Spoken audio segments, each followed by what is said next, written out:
This is the Roller Coaster Podcast, and I'm your host, Lucy Q. Life is a wild ride. It has twists and turns. It's scary, exciting, and downright fun. So throw your head back, arms in the air, and come along with me for the ride. Life is like a roller coaster, baby, baby. I wanna ride. Today's guest, Diania Merriam, is shaking up how people think about their finances in retirement through the Econo ME conference, a 2-day event at the University of Cincinnati. The conference is rooted in the FIRE movement, financial independence, retire early. Diania is here to chat about her journey to financial independence and how you can start your own journey. Hi, Diania. Hi, thanks so much for having me.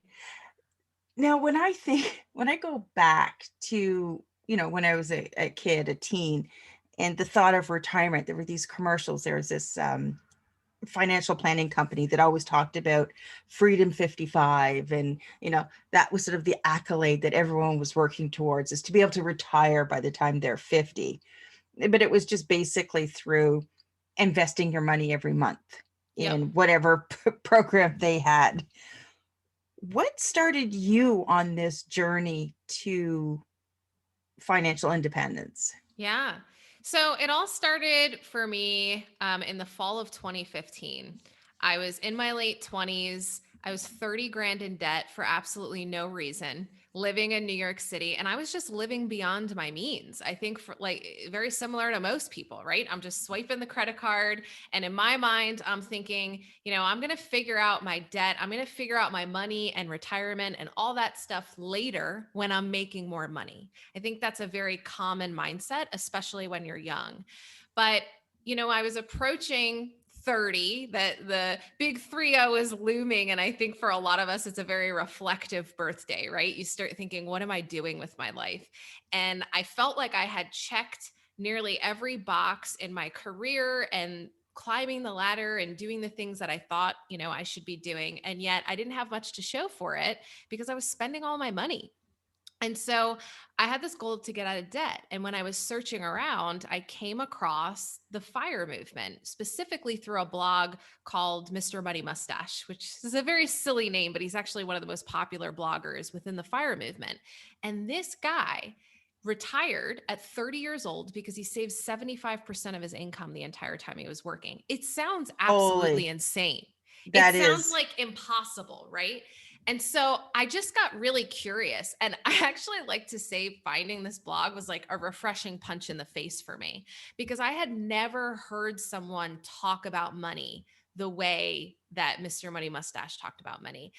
A lot of the stuff I had been reading about money up until that point had this tone of struggle to it. Like, if you're going to get out of debt, you got to decrease your expenses, and it's going to, feel like deprivation, and it's going to be so hard. A lot of people don't want to look at this stuff because it's just it's a taboo topic to begin with. Yeah. And it's negative.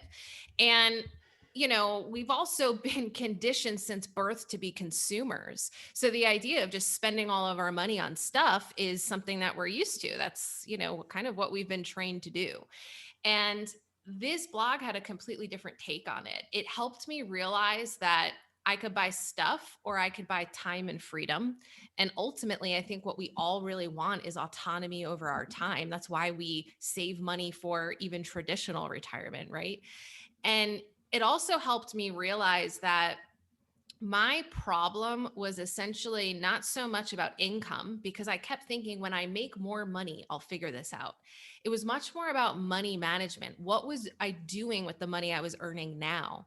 And having this realization that being good with money is actually just forming really strong habits when it comes to money management.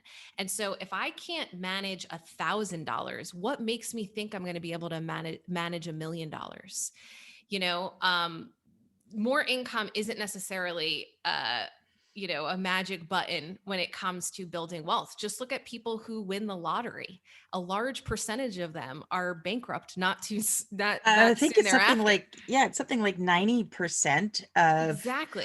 I think that's a US statistic, Yeah. because I know in the Mhm. US, the way that they deal with lotteries is very, very different. I'm in Canada, so Okay. it's a little bit different here, but Yeah. yeah, it's true. They lose So the it money. just it just goes to show that it's really about behaviors and how you manage the money that you have and building up these habits that are going to serve you in the long run. It also helped me realize that I was a lot more privileged and fortunate than I would have believed living paycheck to paycheck, right? I felt like I was a lot more disadvantaged than I actually was. So what was I like, I was spending money going out drinking with my friends and going out to dinner all the time, right? Is it that much of a hardship to bring my lunch to work? Is that really that much of a deprivation, but to decrease my expenses in that way? And I really had to have a mindset shift to really prioritize saving and investing over this mindless consumption, and recognizing that, money buys time, it buys freedom, it buys options. And I wanted to really explore that. So, what I ended up doing is I got out of that 30 grand of debt in 11 months. And then from there, I started saving about 60% of my income, and it changed everything for me. It opened up so many options that I didn't even know were possible. A lot of times when we think about saving money and investing money, if it's for retirement, like it's so far away, we can't, it's hard for us to delay, satisfaction for when we're in our later years, right? And so it's hard to save money for that. Um, and when a lot of times when we're saving money or an emergency fund, we think that we're trying to guard ourselves from the bad stuff that life throws at us. But I've seen in my own journey that not only am I able to better navigate the bad things that life throws at me, but I'm also able to embrace the opportunities that are presented to me. So, a couple of things that I've been able to do by saving 60% of my income is I took 2 months off of work unpaid. So, I took a sabbatical to go walk the Camino, which is a 500-mile trek across Spain. It took me 38 days to walk across a country, and I was able to do that without income for 2 months, and, been able to save enough money to cover that trip. I also, moved from New York City to Cincinnati, which is a much lower cost of living city. And I absolutely love it here in the Midwest. And I was able to buy a house. I hadn't really thought about buying a home. Like living in New York City, it just doesn't really feel that accessible to be able to buy a home. But it was an opportunity presented to me. I had the money, so I jumped on it, and it ended up being a really good decision. I've also been able to self-fund my own business and take a lot of risk as far as creating something I'm really proud of. These are all things that I didn't anticipate doing when I first started out on this journey, but it's almost like they're opportunities that present themselves. And when you have the financial bandwidth, you're able to, seize those. It's like when people talk about, you know, it's not about being lucky, it's about being prepared. Yeah, And exactly. having, the financial resources there enabled you to be lucky, because as you mentioned with the house, you were able to act on it because you were prepared. Correct. Yeah. And you just never know what life's going to throw at you, No. So I think having financial bandwidth to navigate it has been really helpful for me. And then when it comes to kind of just changing my mind about money is really what allowed me to do all of this. I had to really test a lot of my assumptions around spending and the happiness it brought me. So I learned about this concept called hedonic adaptation, which is really the tendency for, after a certain amount of time, that brand new shiny new car that you bought, you're, after a few months, you're back to the baseline happiness that you were at before you bought that car. It's like there's diminishing returns over time. Yeah, and that's when, Yeah, if people are looking for their happiness in the material things around them, then they're always going to be looking for that happiness. Because as you exactly. said, when that shiny new toy is a little less shiny, then you have to go out and get the next one. It's bigger and better and upgrading, Right. and it becomes a perpetual cycle. Exactly. And so I really had to come to testing those assumptions around if the way I was spending my money was really making me happy. And by self-imposed restriction, right? This was me deciding to decrease my expenses versus it being something that was like externally imposed on me. I think was really key in me enjoying this process and being able to experiment at what level of spending, was I comfortable with. And so what I learned through that process is the things that actually make me really happy is having autonomy over my time, creative expression, and the people that I surround myself with. And I can do all of that with a relatively small amount of money. So that's very freeing, right? It kind of it enables me to save a lot of money and open up even more options for myself. I want to go back to that $30,000 in debt that you were, and you Hmm. said you cleared it in 11 months. Yeah. What's the number one takeaway you had about clearing that debt? A takeaway or tip or some sort of suggestion to help people get out of credit card debt themselves? Yeah. So I learned during that process that I am more creative and resourceful than I ever thought. And that was a lot of like learning for me because, for example, I didn't buy any clothing the entire time I was getting out of debt, but I still had clothing needs, right? And so I ended up doing these clothing exchanges where me and my friends would clear out our closets and we would swap clothes. And we'd have like an afternoon in my apartment drinking mimosas, listening to music, and sharing our clothing. Now, that is a way for me to get clothing at zero cost, right? But I would also argue that it's far superior than my experiences of shopping. It was a lot more fun, and I ended up leaving those experiences with like a closet full of more fashionable clothes than I would have bought on my own. That to me is like it's creative, it's resourceful, and it's far superior than just mindlessly swiping a card. Same thing with like I used to host these elaborate dinner parties because I was going out less. And so I would like bring the party to me. And I had a lot of fun like making my apartment more fun than a bar. I would create all these games. I would create like theme nights. I would handle the food. Everyone would bring the booze. And it was just like, it was so much fun putting these things together. And so I would say that, when you're trying to reduce expenses, have an element of playfulness to it. It doesn't have to feel like deprivation. It can be fun learning new recipes and cooking for yourself. Like that's a skill set that's going to serve you very well in the long run. I also think the three biggest areas that make the biggest difference when you're reducing expenses are housing, transportation, and food. So if you can do really good in those areas, that's usually where you get your biggest bang for your buck. And it's, over the past year, we've all cut out a lot of restaurant eating. Yes. So and I look at it now, and it's something that we used to do a lot. Our kids are adults, and so we would just jump in the car and we would go somewhere, and we'd stop on the way home and grab dinner, have a couple of Hmm. drinks.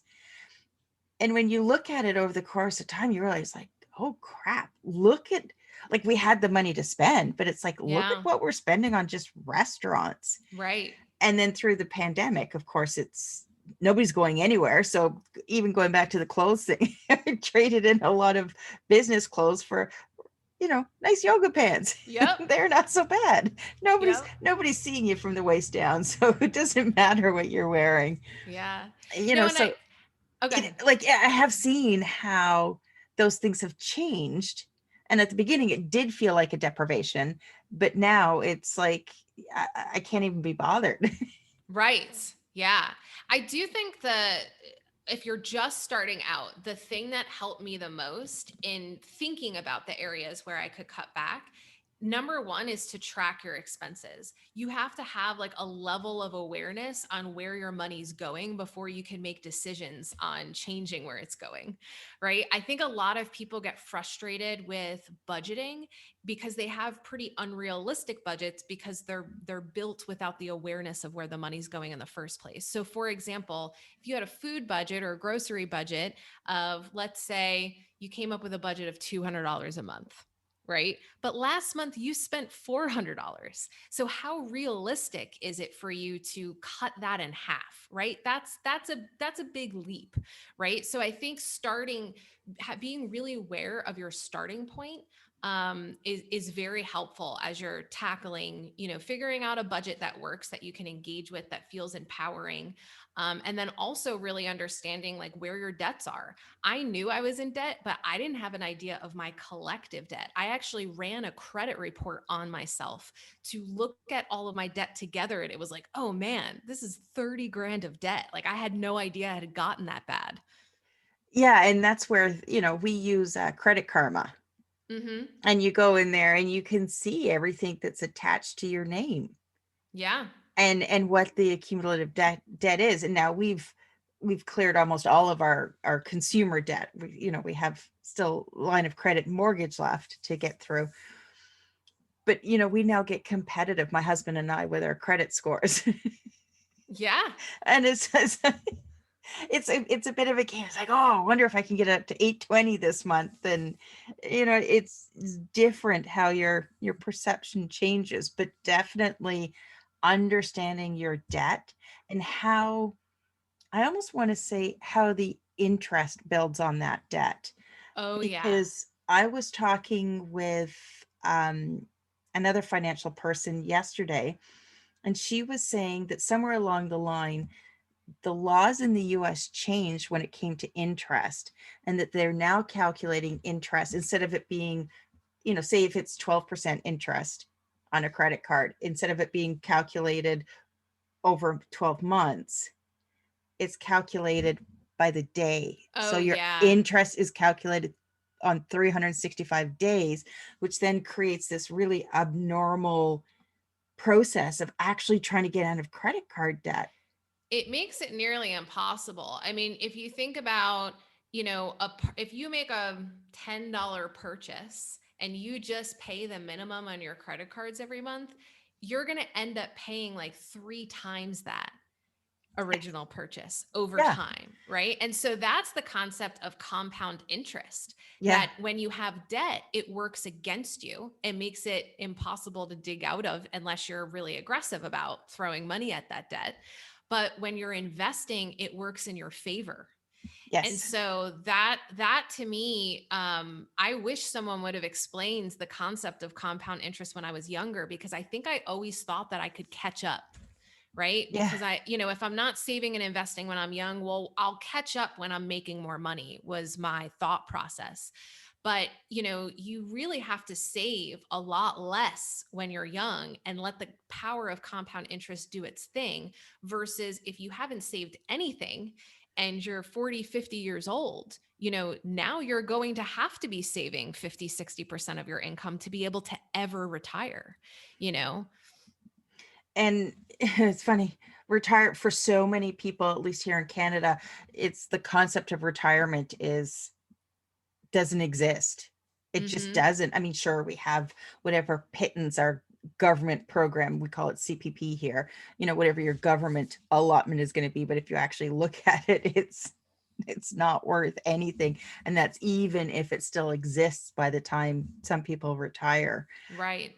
But going back to what you wish somebody told you when you were younger, I want to add on to that, because a lot of people, when they're earning those first salaries, they don't realize that they can get their foot on that investment ladder, Yes. because certainly I thought you needed to have thousands of dollars and all of this stuff already in place in order to be able to invest. No, you can invest very small amounts, and it really does add up over time.